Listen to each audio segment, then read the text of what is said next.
الحدوته المصريه بتتكلم ببساطه عن الشارع المصري، الطبقه البسيطه اللي معظمها نشأنا وكبرنا فيها. قد ايه من البساطه بيبقى فيه تفاؤل وسلام وامل. الشارع المصري حطيت الذوق او حطيت الصوت عند الريف، بس الريف البسيط.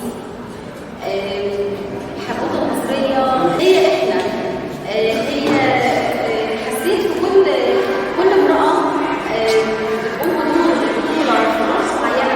يعني الحدوتة المصرية هي عمتي وعمتك، خالتي وخالتك، جارتنا في رفقتنا.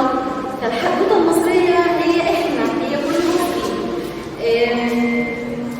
لو اتكلمنا هنا عن الفران، قد ايه مع الخلفية اللي فيها معاناة وفيها شقاء، فيها ممكن يكون ألم،